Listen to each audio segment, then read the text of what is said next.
4వ అధ్యాయం మొదటి 7 వచనాలను మనం ధ్యానం చేద్దాం ఈ రాత్రికాల సమయంలో. అపోస్తలుడైన పౌలు ఫిలిప్పీలో ఉన్నటువంటి సంఘానికి రాసినటువంటి ఉత్తరం 4వ అధ్యాయం మొదటి 7 వచనాలను 1 బై 1 వీటిని డిస్కస్ చేద్దాం. ఇప్పుడు మనం మొదటి బుధవారం రాత్రి ప్రార్థనలో మొదటి వచనాన్ని ముందు దీన్ని స్టార్ట్ చేద్దాం. మొదటి వచనం దగ్గరనే స్టార్ట్ చేద్దాం దీన్ని. కావున నేను అపేక్షించు నా ప్రియ సహోదరులారా, నా ఆనందమును నా కిరీటమునై ఉన్న నా ప్రియులారా అని మొదలుపెట్టాడు. స్టార్టింగ్ ఏమని మొదలుపెట్టాడంటే ఆయన ఈ అధ్యాయాన్ని, నా ప్రియ సహోదరులారా, నేను అపేక్షించు నా ప్రియ సహోదరులారా, నా ఆనందము మీరే, నా కిరీటం కూడా మీరే అంట. ఎవరితో అంటున్నారో తెలుసా ఈ మాటలు? ఒక సువార్థికుడు స్థానిక సంఘంతో అంటున్నటువంటి మాటలు. స్థానిక సంఘం ఒక సువార్థికునికి ఆనందము కిరీటం అయి ఉన్నదట. ఇది ఎంతమందికి తెలుసు? ఏదో మీ అందరిని కోడేసి మీ దగ్గర 4 రూపాయలు తీసుకొని ఏదో 4 ముక్కలు చెప్పి ఏదో మామ అనిపించి వెళ్ళిపోవడానికి కాదు కదా. ఒక వ్యక్తికి ఆనందం ఎప్పుడు కలిగింది సుధాకర్ సార్? ఒక వ్యక్తి ఎప్పుడు ఆనందపడతాడు? ఎప్పుడు ఆయనకి సంతోషం ఆనందం కలిగింది? ఊరికే జనరల్గా 2-3 చెప్పండి నాకు. నీకు ఎప్పుడు ఆనందం కలిగింది? ఎప్పుడంటే నాకు ఏదైనా ఒక మంచి జరిగితే నాకు ఆనందం, లేదా ఏదైనా ఒక మంచి వార్త వింటే అది నాకు ఆనందం, లేదా నాకు ఏదైనా మేలు జరిగితే అది నాకు ఆనందం, లేదా నా కుటుంబంలో ఏదైనా మంచి జరిగితే అది నాకు ఆనందం. అంతేనా? ఒకవేళ మా ఇంట్లో ఎవడన్నా చనిపోయాడు అనుకుందాం, ఆనందం కలుగుతుందా నాకు? మా ఇంట్లో దొంగలు పడ్డారు అనుకుందాం, నాకు ఆనందం కలుగుతుందా? కొంతమంది యాక్సిడెంట్ అయ్యి నా కాలు ఇరిగింది అనుకుందాం, అప్పుడు నాకు బాగా సంతోషం ఆనందం కలుగుతుందా? ఆనందం ఎప్పుడు కలుగుతుందంటే మనకు ఒక మంచి జరిగినప్పుడు, మనం మంచి విషయం విన్నప్పుడు, లేదా మన కుటుంబంలో ఒక మేలు జరిగినప్పుడు, మనకి ఆనందం సంతోషం కలిగించే వార్త మనం విన్నప్పుడో కలుగుతుంది అది. ఇప్పుడు పౌలు గారు ఏమన్నారంటే ఫిలిప్పీలో ఉన్నటువంటి సంఘాన్ని, స్థానిక సంఘాన్ని ఏమన్నాడంటే నా ఆనందము మీరే అన్నారు. అంటే స్థానిక సంఘం ద్వారా పౌలు గారికి ఎంత ఆనందం కలిగింది అంటే ఏం జరుగుతుంది? స్థానిక సంఘానికి ఆ పౌలు గారికి మధ్యలో ఉన్నటువంటి అనుబంధం ఏంటి అసలు? ఏ అనుబంధం ఉండుంటే పౌలు గారికి ఆ సంఘాన్ని చూస్తే ఆయనకు ఆనందం కలుగుతుంది చూసిన ప్రతిసారి? దీన్ని ఇలా ఉంచాలి, నా కిరీటము మీరే అన్నారు. కిరీటం ఎవరు పెడతారు? ఎవరికి పెడతారు? ఆలోచించండి. ఇప్పుడు సపోజ్ నేను దావీదుని నిన్ను రాజుగా ఎన్నుకున్నానని ఆయన తీసుకెళ్ళి ఎక్కడో మూలలో కూర్చోబెట్టిన అనుకోండి, ఆయన రాజు అంటారా? రాజు అంటే గుర్తింపు ఎలా ఉందంటే ఆ రాజుగారికి ఒక కిరీటం పెట్టి రాజవస్త్రాలు ధరింపజేసి అక్కడికి సింహాసనం మీద కూర్చోబెడితే అప్పుడు ఆయనకి రాజు అనుకుంటుంది. ఇప్పుడు పౌలు గారు తన సంఘాన్ని చూసి తన సంఘంతో ఏమంటున్నారంటే నా కిరీటం మీరే అన్నారు, నాకు గొప్ప ఘనతను కలగజేసేది కూడా మీరే. ఇందాకేమన్నారు? నా ఆనందము. ఇప్పుడేమన్నారు? నా కిరీటము మీరే. ఒక సంఘము సువార్థికుని యొక్క బలము, ఆ సంఘము సువార్థికుని యొక్క గొప్పతనం, ఆ సంఘము సువార్థికునికి అత్యంత విలువైనటువంటి సంగతి తన జీవితంలో. ఇప్పుడు స్థానిక సంఘం సువార్థికునికి ఇదే అనుబంధాన్ని కలిగి నడుస్తున్నాయా? పౌలు గారు చెప్పిన విధంగానే స్థానిక సంఘాలు సువార్థికుని దగ్గర నుంచి ఆ సువార్తను విని ఆ మాటలన్నింటినీ, ఆ సువార్తంతటిని, బైబిల్ గ్రంథంలో ఉన్నటువంటి దేవుని గురించినటువంటి సంగతులన్నింటినీ విని అలాగే దినదినము విశ్వాసంలో ముందుకు కొనసాగుతూ ఉన్నారా? ఇది ప్రశ్న. నాకు బయట వాళ్ళతో సంబంధమే లేదు, కానీ నా ఎదుర్కొన్నటువంటి మీరు నిజంగానే నాకు ఆనందము, నా కిరీటం మీరు. నేను ఎప్పుడో 2003లో నేను సర్వీస్ మొదలుపెట్టి 2025 వచ్చేసరికి నాకు గర్వం వచ్చింది. మీ అందరం చూస్తుంటే పొగరు వచ్చింది నాకు. అంటే మీరంతా అంత బలంగా తయారైపోయారు. అది విశ్వాసంలోనే కావచ్చు, సంఖ్యలోనే కావచ్చు, పరిణామంలోనే కావచ్చు, మీరు నన్ను ఆదరించే విషయంలో కావచ్చు, నేను మీతో కలిసి నడిచే నడవడిక కావచ్చు, ఏదైనానో సరే స్థానిక సంఘం అయినట్టు మీ అందరినీ చూస్తుంటే నాకు ఆనందం కలుగుతుంది. నాకు మీరు కిరీటం అనే సంగతి నేను బయటికి పోతే తప్ప నాకు అర్థం కావట్లేదు. అసలు బయటికి పోతే నేను చేసినటువంటి పనికి ఎంత విలువైనటువంటి ఆ గొప్పతనం దొరుకుతుందో అదంతా ఎక్కడి నుంచి వచ్చిందో తెలుసా మీకు? కేవలం మీతో కలిసి పనిచేయడం వల్లే వచ్చింది నాకు. అది నేను మీ దగ్గర పని మొదలుపెట్టి మీతోనే కలిసి నడుస్తూ మీతోనే కలిసి కార్యాలన్నింటినీ జరిగిస్తూ నేను మీతో మొదటి నుంచి చివరి వరకు మీ కుటుంబ విషయాల్లో కావచ్చు, మీ పర్సనల్ విషయాల్లో కావచ్చు, మీ సువార్త విషయాల్లో కావచ్చు, మీతో కలిసి నడవడం వల్లే బయట నాకు అంత గొప్ప పేరు వచ్చేసింది. కిరీటం లాంటి నాకు ఒక గొప్ప పేరు వచ్చేసింది. అందుకే పౌలు గారు ఫిలిప్పీలో ఉన్నటువంటి సంఘానికి రాసినటువంటి మాట ఇప్పుడు ఈ చిన్న మునుగాల స్థానిక క్రీస్తు సంఘంతో గొల్లమందలను అనే నేను ఆ వాక్యాన్ని మీతో కలిసి నేను షేర్ చేస్తున్నాను. ఇప్పుడు నేను స్థానిక సంఘం అయినటువంటి మీరు నా ఆనందము, నా కిరీటం. కాబట్టి ఇప్పుడు మీరందరూ ఎలా ఉండాలో ఒక్క విషయం మాత్రం మీకు జ్ఞాపకం. 2వ వచనం చూస్తాం. మీరందరూ ఒకే మనసు కలిగి ఉండాలి అని. నేను ఈ ఒక్క మనసు కలిగి ఉండడాన్ని మీకు నేను 2003లో చెప్తే మీరు నా మాట వినేవాళ్ళు కాదేమో, లేదా 2013లో చెప్తే మీరు వినేవాళ్ళు కాదేమో. కానీ ఇప్పుడు 2025 వచ్చినాక మీరు అలా ఉండండి, ఇలా ఉండండి అని నేను చెప్తే మీరు వినగలుగుతున్నారు. బైబిల్ గ్రంథంలో పౌలు గారు ఏం చెప్పడం, మీరందరూ ఒక మనసే కలిగి ఉండండి అన్నారు.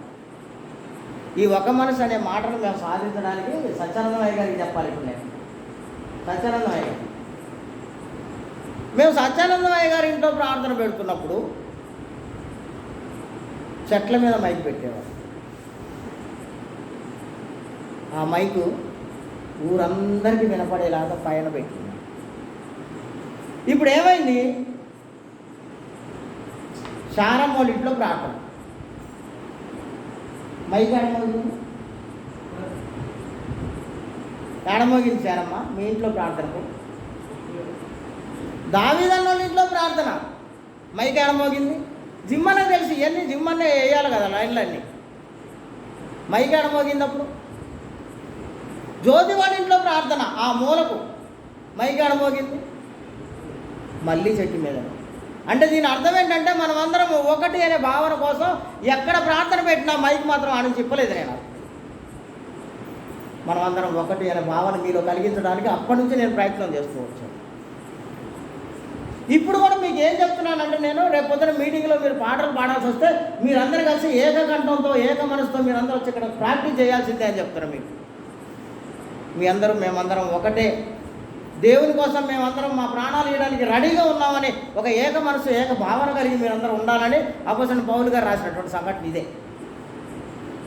3వ సంగతి రాశాడు ఆయన, 3వ వచనంలో. ఇదో ఇంకో గొప్ప సంగతి రాశాడు ఇక్కడ. ఇది ఒక అద్భుతమైనటువంటి సంఘటన, అసలు ఆశ్చర్యకరమైనటువంటి సంఘటన రాశాడు. దాంట్లో మనం ఎప్పుడు చదువుతూనే ఉంటామని కానీ దాన్ని స్కిప్ చేస్తుంటాం, చదువుకుంటా పోయి. ఏముందో చూడండి. అవును, నిజమైన సహకారి. ఆ స్త్రీలు క్లెమెంతుతోను నా ఇతర సహకారులతోనూ సువార్త పనిలో నాతో కూడా ప్రయాసపడిన వారు కనుక మీరు వాళ్ళకి సహాయం చేయండి. ఎందుకు సహాయం చేయాలి అంటే, ఎందుకు చేయాలంట? ఆ సహకారుల పేర్లు వాళ్ళు ఇక్కడే ఉన్నారు. సుమి, నేను మళ్ళీ చెప్తున్నా, వాళ్ళు అక్కడే ఉన్నారు, అక్కడే పనిచేస్తున్నారు వాళ్ళు. పౌలు వాళ్ళ గురించి ఏమని విట్నెస్ చెప్తున్నాడో తెలుసా? వాళ్ళ పేర్లు ఎవడు పడితే వాడి పేరు కాదు, ఎవరి పేరు పడితే వాడి పేరు కాదు. టయానికి రమ్మంటే టైం దాటిపోయి వచ్చినోడు పేరు కాదు ఇక్కడ రాసింది. దాని ప్రార్థన ఉందంటే నిర్లక్ష్యంగా వచ్చినోడు పేరు కాదు రాయబడింది ఇక్కడ. ఎవరి పేర్లట, ఎవరి పేర్లు రాయబడ్డాయట? ఒక అద్భుతమైనటువంటి సంఘటన రాశాడు ఆయన. భూమి మీద లైవ్ బ్రతుకున్నటువంటి మనుషుల గురించి మాట్లాడుతున్నాడు ఆయన. వాళ్ళ పేర్లు జీవగ్రంథం. జీవగ్రంథం ఏడుంది ఇప్పుడు? జీవగ్రంథం ఎక్కడుంది? పరలోకపు పట్టణంలో ఉంది. అది ఎవరు రాస్తారు? దాంట్లో పేర్లు దేవుడే రాస్తారు. పరలోకపు పట్టణంలో జీవగ్రంథంలో వీళ్ళ పేర్లు రాశారు. ఉన్నాయన్నారా? రాస్తారు అన్నాడా? ఆల్రెడీ ఎవరి పేర్లు? సువార్త పనిలో సహకరించినటువంటి సహకారుల పేర్లు ఎక్కడున్నాయట? పరలోకపు పట్టణంలో జీవ గ్రంథంలో రాయబడి ఉన్నాయట. సువార్త పనిలో సువార్థికుడితో కలిసి పనిచేసేవాళ్ళు అని అర్థం. వాళ్ళ పేర్లు మరి ఇప్పుడు ఆలోచిద్దాం రండి. మనం మన సువార్థికుడితో కలిసి సువార్త పనిలో పాలి భాగస్థులము అవునా కాదా? ఒకవేళ మీరు మీ సువార్థికునితో కలిసి సువార్త పనిలో మీరును పాలి భాగస్థులై మీరును సహకరించే సహకారులై ఉంటే మీ పేర్లు ఏదో లేబా ప్రార్థన అన్నారు, వచ్చినవా పోయినవా అని ఉన్నారు అనుకుందాం. సువార్త లేదు, సువార్త పని లేదు, వచ్చామా అటెండ్ చేసామా లేచామా వెళ్ళిపోయామా, ఇలాంటి వాళ్ళ పేర్లు జీవ గ్రంథంలో రాస్తారా? ఒకటి మాత్రం ఖచ్చితంగా చెప్తాను నేను, సత్యానందయ్య గారు, ఒకటి మాత్రం ఖచ్చితంగా చెప్తాను నేను, 100% చెప్తాను నేను. జిమ్మన్న పేరు జీవ గ్రంథంలో రాయబడి ఉన్నది. ఖచ్చితంగా జిమ్మన్న పేరు మాత్రం జీవ గ్రంథంలో ఉంది. నా పేరైనా ఉందో లేదో నాకు తెలియదులే, కానీ జిమ్మన్న పేరు మాత్రం ఉంది. ఎందుకంటే ఆయన నేను సేవ మొదలుపెట్టి ఇక్కడ పనిచేసినప్పటి నుంచి కూడా చూస్తున్నాను. నేను ఏ ఒక్కరోజు కూడా పని మానేసి పని దొంగలాగా మాత్రం లేడు. ఎంత కష్టమైన పని అయినా సరే అన్ని పనులు మానేసుకొని వచ్చి ముందు ఈ పని చేసిన తర్వాతనే తన పనులు చేసుకుంటాడు. ఇప్పుడు బైబిల్ గ్రంథంలో అపోస్తలుడైన పౌలు చెప్పినటువంటి ఈ మాట జిమ్మన్నకు వర్తించిందా లేదా?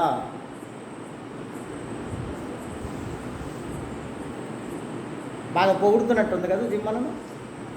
నిజం చెప్తున్నాను, కేవలం నిజం మాత్రమే మాట్లాడుతున్నాను నేను. బైబిల్ గ్రంథంలో అపోస్తలుడైన పౌలు గారు ఫిలిప్పీలో ఉన్నటువంటి సంఘానికి రాసినటువంటి ఆ ఉత్తరంలో ఆయన మెన్షన్ చేసినటువంటి సంగతినే చెప్తున్నాను. సువార్త సేవలో సహకారులుగా ఉన్న వాళ్ళ పేర్లు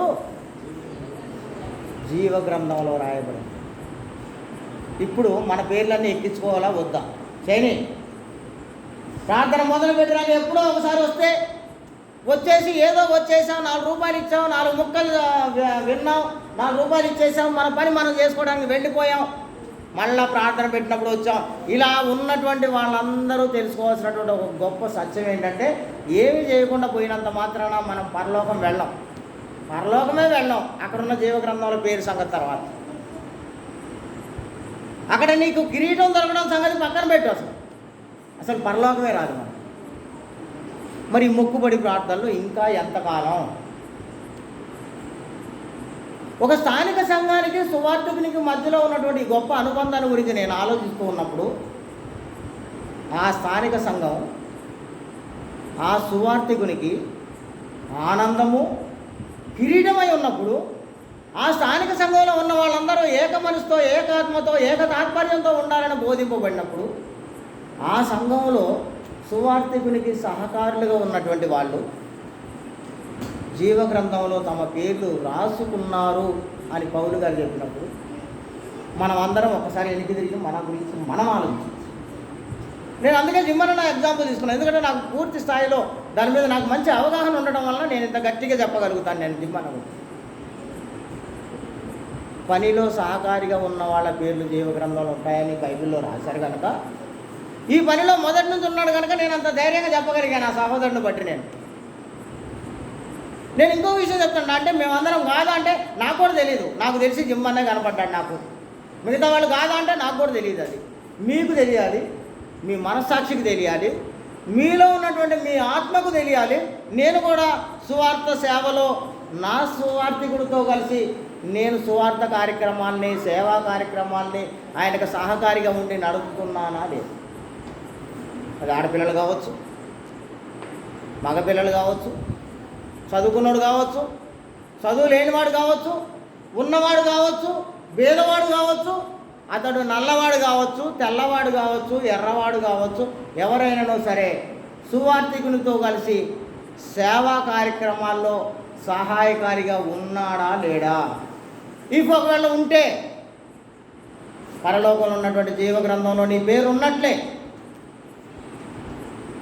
ఆ జీవగ్రంథంలో నీ పేరు నువ్వు సంపాదించుకోవాలంటే ఖచ్చితంగా ఇక్కడ వచ్చి నువ్వు పని చేయవలసిందే, సహాయ సహకారాలు అందించాల్సిందే.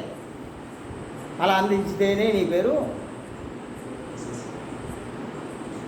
వాళ్ళకు మాత్రమే సహాయం చేయమని రాశాడు ఇంకా ప్రియాంక. వాళ్ళకు మాత్రమే నువ్వు సహాయం చేయని పౌలు గారు తన దూతను పంపించినప్పుడు చెప్పాడు ఆయనతో. వాళ్ళకే సహాయం చేయి, వాళ్ళకే హెల్ప్ చేయి అన్నాడు. ఉందా అట్లా? ఉందా? చదవండి దాంట్లో, అదే 3వ వచనంలో.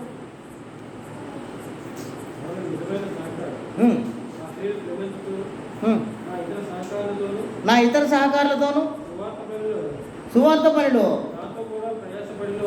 నాతో కూడా ప్రయాసపడిన వారు కనుక వాళ్ళకు మాత్రమే హెల్ప్ చేయన్నాడు. వాళ్ళకి హెల్ప్ చేయన్నాడు. పౌలు గారు తను పంపించినటువంటి వాళ్ళతో, తన దూతలతో, ఆ క్లెమెంతుతో వాళ్ళతో ఏం చెప్తున్నారంటే, మీరు పోయి సువార్త సేవలో ఎవరైతే నాతో ఉన్నారో, ఎవరైతే సహకారులుగా ఉన్నారో వాళ్ళకి పోయి నువ్వు హెల్ప్ చేయన్నాడు. దేవుడు మీ అందరినీ దీవించాలని, ఆశీర్వదించాలని కోరుకుంటున్నాను నేను. ఇదంతా ఆషామాషి వ్యవహారం ఎంత మాత్రం కాదు. ప్రార్థనలు అంటే, లేదంటే మీటింగ్లు అంటే, లేదా దేవునితో కలిసి గడపడం అంటే ఇది అంత ఆషామాషి విషయం ఎంత మాత్రం కాదు. స్థానిక సంఘము అనగా సువార్తికుని యొక్క ఆనందము కిరీటం అంటే. నేను ఇంకొక విషయం చెప్తాను. నేను స్థానిక సంఘానికి సువార్తికులకు మధ్యలో ఉన్నటువంటి సంబంధాన్ని గురించి మాట్లాడతాను. నేను ఇది అవసరం లేదు, అయినా చెప్తా. ఒక సంఘటన అవసరం లేదు ఇది, అయినా చెప్తాను. నాకు తెలిసినటువంటి ఒక సహోదరుడి సంఘం ఉంది. ఆ సంఘంలో ఉన్నటువంటి ఒక సహోదరుడికి నాకు మంచి దగ్గర పరిచయం ఉంది. ఆ సహోదరుడు నేను కలిసి మొన్న ఒకరోజు అనుకోకుండా కలుసుకున్నప్పుడు ఆ సహోదరుడు నాతో ఏమంటున్నాడంటే, వాడు మా మామని పోతున్న వాడి దగ్గర ప్రార్థనకు నేను, వాడు అసలు మమ్మల్ని పట్టించుకోవట్లేడు. ఎంతసేపు మేము ఇచ్చే డబ్బుల మీదనే ఆధారపడి బతుకుతున్నాడు వాడు. మా ఇంట్లో ఏం జరుగుతుందో, మేము అసలు బాగా బతుకున్నామో సచ్చినమో కూడా చూడట్లేదు. అంటే ఒక సువార్థికుడు గురించి స్థానిక సంఘం చెప్తున్నటువంటి విట్నెస్ అది. మరి అప్పుడు ఆ ఆనందము కిరీటము ఆ స్థానిక సంఘం ఆ సువార్థికుడికేనా? సంతోషం కలిగించే, ఆనందం కలిగించే సంఘమేనాది? సంఘాన్ని అలాగ పరిపాలిస్తున్నాడా ఆయన? ఆ సంఘాన్ని అలాగ నడిపిస్తున్నాడా? కోకొల్లలు ఉంటాయి, ఇలాంటి ఎగ్జాంపుల్స్ కోకొల్లలు ఉంటాయి. స్థానిక సంఘానికి సువార్థికుడి మధ్యలో అంతరాలు ఉంటాయి. కాకపోతే అరే మన పార్టీ ఓడరా, బయటికి పోవద్దని కట్టడి చేస్తారు పైన ఉన్నటువంటి పెద్దలు. వదిలిపెడితే ఎక్కడ చిలువలు పలవలుగా చెదిపోయి విడిపోయేంత పరిస్థితులు ఉంటాయి స్థానిక సంఘాల్లో. కానీ వాడు మనోడురా, మన పార్టీ ఓడరా అని కట్టడి చేస్తారు. లేదంటే మన ఇంటి పేరు ఓడరా, వీడు మనోడురా, మన అన్న కొడుకురా, మన తమ్ముడు కొడుకురా అని కట్టడి చేస్తుంటారు. అందువల్ల సచ్చినట్టు ఎటు పోలేక, వాడేం చెప్పక, వీళ్ళేం నేర్చుకోక, వీళ్ళు పరలోకం వెళ్ళడానికి కూడా అవకాశం లేక చచ్చినట్టు నరకానికి పోతున్నారు ప్రతి ఒక్కడు కూడా. నేను ఎవరిని తప్పు పట్టను సుమి, నేను మళ్ళీ చెప్తున్నా, ఎవరిని తప్పు పట్టడానికి లేదు. నేను సువార్త సేవలో ఎవరైతే సహకారులుగా ఉంటారో స్థానిక సువార్థికుడితో, వాళ్ళ పేర్లు జీవగ్రంథంలో రాయబడి ఉంటాయని చెప్పారు. ఇప్పుడు ఆ స్థానిక సంఘం ఎలా ఉండాలో చెప్పారు. ఇప్పుడు 4వ వచనం చూస్తే, ఎల్లప్పుడూ ఆనందించుడి. మరలా చెప్తున్నాను నేను, ప్రభువునందు మీరు ఆనందించాలి. స్థానిక సంఘం చేసిన పని అంతే. ఎలాగో నీకు ఆనందము సంతోషం వస్తుందంటే ఎలా వస్తుంది? నువ్వు మొత్తం ఆ రోజును చూస్తాను ఇప్పుడు నేను, నీకు ఎలా సంతోషం ఆనందం కలుగుతుందో. నువ్వు ఎప్పుడైనా ఆనందించుడి, ప్రభువునందు ఆనందించుడి. మరలా చెప్తున్నాను నేను, మీరందరూ ఆనందించండి అని పౌలు గారు స్థానిక సంఘానికి చెప్తున్నప్పుడు ఆ స్థానిక సంఘంలో సంతోషం ఎలా వస్తుందంటో తెలుసా? ఆ రోజున చూస్తాను ఇప్పుడు నేను. ఆ రోజు దేనిని గూర్చి మీరు చింతించకుడి కానీ ప్రతి విషయంలోనూ ప్రార్థన విజ్ఞాపనల చేత కృతజ్ఞతాపూర్వకముగా మీ విన్నపములను దేవునికి, అప్పుడు నీకు సంతోషం వచ్చింది. ఏ విషయంలో కూడా నువ్వు బాధపడాల్సిన అవసరం. నేను ఇదే చెప్తుంటాను ఎప్పుడు, ప్రతి విషయంలో కూడా, ఏ విషయంలో కూడా నువ్వు చింతించాల్సిన అవసరమే లేదు. ప్రతి విషయాన్ని నువ్వు దేవుడికి అప్పచెప్పాలి. కానీ మనం చేయం అసలు. ఎక్కడొస్తాం సార్, దేవుడికి అప్పచెప్పం అసలు, మన మీద మనమే ఆధారపడతాం. దేవుడికి అప్పచెప్పం అసలు. మన గొడవలు కొట్లాట్లు అన్నింటినీ తీసుకుపోయి దేవుడి మీద వదిలేసి, అయ్యా వాడిని చేపించు వీడిని చేపించని మనం చెప్పలేము. అయ్యా నేనేమై ఉన్నానో అది నీ చిత్తమై ఉంది కనుక భూమి మీదకి నన్ను పంపించావు కనుక నేను ఈ భూమి మీద బతకాలి కనుక నాకు కావాల్సిన ప్రతిదీ నువ్వు నాకు ఇస్తావని నాకు తెలుసు కనుక అయ్యా నీకే వదిలేస్తున్నాను, నువ్వు నన్ను ఏం చేసినా నీ ఇష్టమే అని మనం దేవుడికి చెప్పలేము. చెప్తారా? మా దావీ సార్నే తీసుకుంటాం. ఒకసారి బాగా తిట్టా దావీ సార్ని అయితే అప్పుడు ఏంటి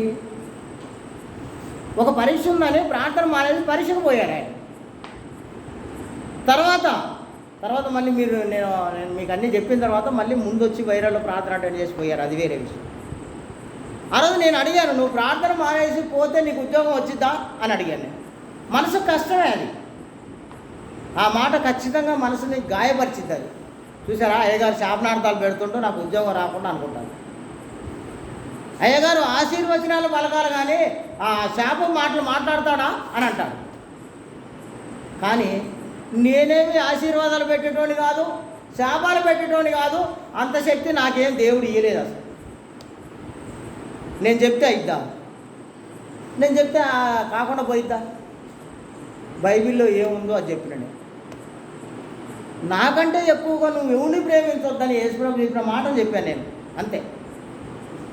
నువ్వు నీ దేవుని ప్రేమించు, ఆయన పంపిన కుమారుని ప్రేమించు, ఆయన కోసం నీ టయాన్ని అన్నీ నువ్వు ఆయన కోసం ఇయ్యి అని చెప్పి ఇది వదిలేసి దేవుని సన్నిధిని వదిలేసి మనం బయటికి వెళ్ళి 1,00,000 రూపాయలు సంపాదిస్తే మాత్రం ఏంటి?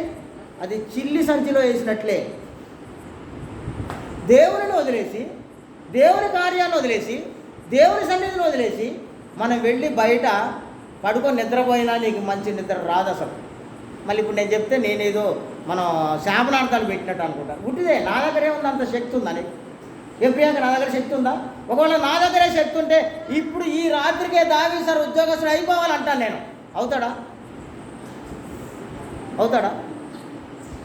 ఈ రాత్రికే నాకు బాగా కోపం ఉంది, పలానా వెంకటరత్నం మీద లేదా పలానా రామారావు మీద నాకు కోపం ఉంది, ఈ రాత్రికి వాడు జావాలంట. చస్తాడా? నా దగ్గరే శక్తి ఉంది అసలు. నేను చెప్తే ఆశీర్వచనాలు చెప్తే వాడు బాగుపడతాడు. నేను ఒకవేళ బైబిల్లో ఉన్నది కఠినమైన మాట చెప్తే మమ్మల్ని శాపనార్థాలు పెడతాడా? ఈ అయ్యగారు ఇలా అనుకుంటారు. కానీ అయ్యగారి దగ్గరే ఉంది బూడిద, మా దగ్గరే ఉందబ్బా. మేము కూడా దేవుని పనే చేస్తున్నాం, దేవుని మీద ఆధారపడే బతుకుతున్నాం. మేము ఏం చెప్పగలమంటే బైబిల్ 66 పుస్తకాలు చదువుతాం కనుక దీనిలో ఉన్నటువంటి సారాంశం ఏంటో మాకు తెలుసు కనుక అది మాత్రమే మీకు చెప్పడానికి ఉన్నాం. అంతే. అంతకు తప్ప మేము దేనికి పనికిరాం. మీరు తినే కారమే మేము తింటాం, మీరు కొన్న బియ్యమే మేము కొంటాం, మీరు కొనుక్కునే కందిపప్పే మేము కొనుక్కుంటాం, మీరు కొన్నట్టే చికెన్ సెంటర్కి పోయి మేము చికెన్ తెచ్చుకుంటాం, మీరు కొన్నట్టే మేము వెళ్ళి మాంసం తెచ్చుకుంటాం మాంసం కొట్లో, మీరు తిన్నట్టే ఉప్పు మేము తింటాం. మీకు మాకేంటి తేడా? మీకు మాకున్నటువంటి తేడా ఈ భూమి మీద ఈ విషయాల్లో శరీరంలో ఏం లేదు. తేడా ఎక్కడుందో తెలుసా? మీకు మాకు తేడా ఎక్కడుందో తెలుసా?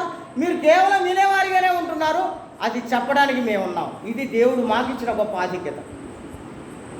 మీరు ఆచరించలేని వారిగా ఉన్నారు, మేము ఆచరించి మీ మధ్యలో జీవించేవారిగా ఉన్నాం. ఇది మీ మధ్యలో మా మధ్యలో ఉన్నటువంటి తేడా. నేను అన్నంత మాత్రాన నీకు శాపం తగలదు, లేదా నేను అన్నంత మాత్రాన నువ్వు నైటే ఆశీర్వదింపబడి బిల్డింగులు కట్టవు నువ్వు. ఇవన్నీ పచ్చి అబద్ధాలు. మొన్ననే మనం ఒక మీటింగ్కి పోయినప్పుడు ఆ మీటింగ్లో చెప్తున్నారు, నేను చెప్పబట్టే నీకు ఉద్యోగం వచ్చింది అంటున్నారు అయ్యగారు. నేను వచ్చిన ప్రతిసారి నేను చెప్తున్నా అందుకే ఉద్యోగం వచ్చిందంట. నువ్వు చెప్తే ఉద్యోగం వచ్చిద్దా?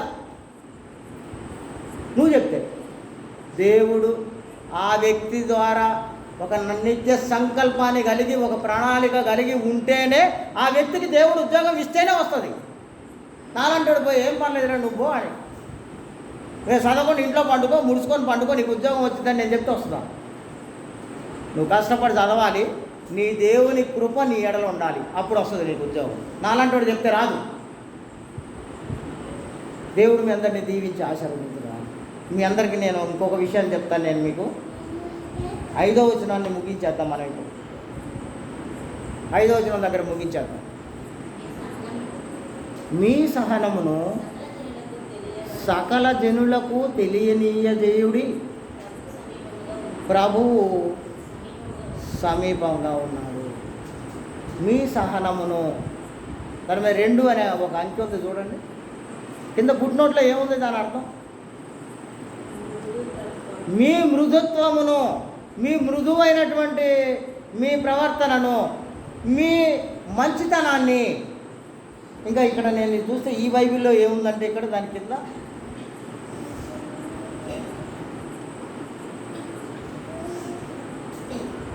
మీ సౌమ్యతను, మీ క్షమాగుణాన్ని, మీ సహనాన్ని ఎవరికి తెలియజేయబడాలంట? లోకంలో ఉన్నటువంటి సకల జనులకు నీ దగ్గర ఉన్నటువంటి క్షమాగుణం తెలవాలని. నీలో ఉన్నటువంటి సౌమ్యత వాళ్ళకి తెలవాలి, నీలో ఉన్నటువంటి దయార్థ హృదయం వాళ్ళకి అర్థం కావాలి. అప్పుడు నీవు దేవుని బిడ్డవు అని. నీ సహనం అందరికీ తెలిసేలాగా నువ్వు జీవించు. నీ జీవన విధానం ఎదుటివాడిని దేవుని వద్దకు నడిపించే విధంగా ఉండాలి. అలా చేస్తే ప్రతి విషయంలో కూడా నీకు సంతోషం, ఆనందం. నీ ప్రతి అవసరత దేవునికి అప్పచెప్పు నువ్వు. అప్పుడు నువ్వు చింతించాల్సిన అవసరం లేదు. దేనిని గురించి నువ్వు చింతించాల్సిన అవసరం. మసే నీకు ఎట్లా పెళ్లి చేయాలి నీకు అవసరం లేదు, అది బాధ. వామ్మ ఎట్లా ప్రవచనకి పెళ్ళి ఎట్లా చేయాలి నీకు అవసరం లేదు అసలు. ఈ సంగతులన్నీ నీకు ఎంత మాత్రం అవసరమైన సంగతులు ఇవన్నీ నువ్వు దేవుడి మీద వేయాలి భారం. దేవుడే చూస్తాడు. చూస్తాడా? చూడండి. నీ దేవునికి చేత అయిద్దా? చేత కాదు. ప్రియంగా దేవుడికి చేత అయిద్దా? చేత కాదా? కానీ మనం దేవుడి మీద వేయం. మనమే రూపాయి కట్టుకొని, మనమే మూడేసుకొని, మనం రూపాయి ఎవడికి పెట్టకుండా, మనం తినకుండా, ముఖ్యంగా అది ఇది కూడా నా దగ్గర ఎవడికి ఇయ్యం, మనం తినం. వాడు రోగం వచ్చిన హాస్పిటల్ కూడా పెట్టాం. అలా మూట కట్టి మనం అన్నీ చేసి, అమ్మయ్య నేనే పెళ్లి చేసుకున్నా నా బిడ్డకు, అమ్మయ్య నా కొడుకు నేనే చేసుకున్నా ఇలా అనుకుంటాను. కాదు సుమి, ఇదంతా తప్పు. నీకు ఏ అవసరం ఉన్నా, నీకు ఏ అక్కరున్నా నువ్వు దేవుడి మీద ఆధారపడి బతకాలి. అప్పుడు ఏం జరిగిద్దట?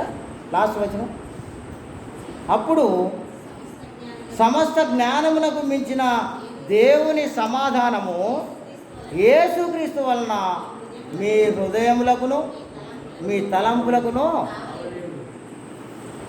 కావలి ఉంటుంది.